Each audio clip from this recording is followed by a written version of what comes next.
Hey, this is Jacob Evan. Thanks for tuning in. In our current situation, in the situation where we're in, where we've been exiled from the land, where we have lost awareness of the scripture, where the tabernacle has been torn down, and where we have inherited lies from our forefathers, we've inherited all these traditions, all these outside ideas which are not scriptural. As a result of that situation which we are in, we and the others, especially the others that have not yet come to the understanding that they need to return to his ways, we have lost perspective on many parts of the law. There are many parts of the law that people simply don't think that it matters. And of course, people out there, people that are not listening to this, most of them don't really read much anyway. And that includes especially the portions about the sacrifices. And sacrifice is something which people have very much so lost perspective on, because there has been this very self-centered perspective that has been promulgated and promoted by these outside beliefs, by these outside traditions. A very self-focused perspective. And the reality of sacrifice is that there are others involved, that it's not just about the person bringing the offering. And specifically, I'm referring to God. I'm referring to Elohim, to Yahuwah. It's very easy to become focused on ourselves and how something affects us, especially with something like sacrificing, because that is where all the emphasis has been placed over the years. That is what we have heard over and over and over, that it's all about us, even if it wouldn't be put in those words exactly. But in the process of doing that, such a person is unintentionally ignoring Elohim and his part in this.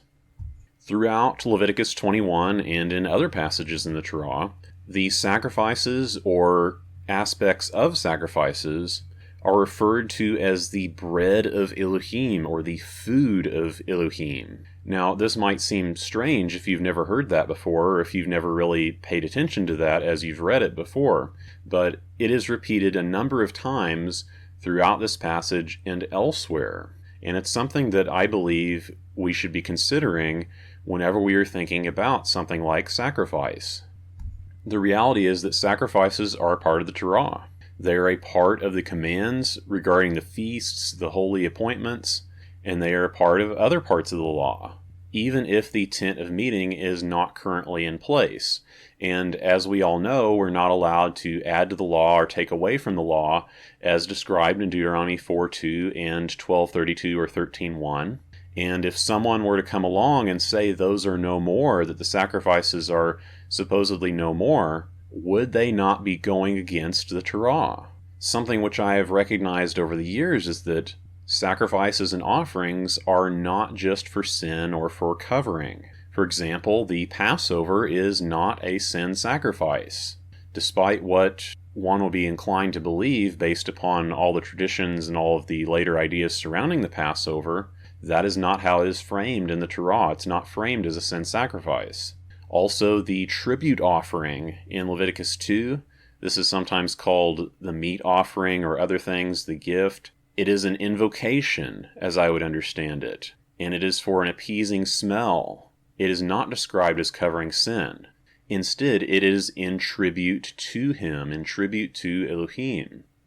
Also, what is usually called a peace offering and the thanksgiving offering provides an appeasing smell, and it's not described as being for sin either. The fat of the peace offering, which would include what we refer to as tallow, the tallow of cattle, goats, and sheep being something which we are also forbidden from eating, this is called the bread or food of the fire offering to Elohim, and this is said to belong to Elohim in Leviticus 3:16. And as you can see, there are examples in the Torah of sacrifices which are not about sin. And so this idea which we have been saddled with over the years, this idea that it's all about us, or this idea that it's just about forgiving sin or something like that, that is not the full perspective on the issue. And sacrifices are a fundamental part of the law. It doesn't really matter what a self-centered view would suggest, or what it would suggest is necessary or warranted now. The reality is, however, that we do need covering, and we do need to return to this. We do need to seek out the return of the tabernacle, the return of these rituals for that purpose also. But that is not the only purpose behind it. It is also a part of worship. It is also an important part of the commanded worship described in the Torah. And the Torah does not describe any replacement in any sense for these things.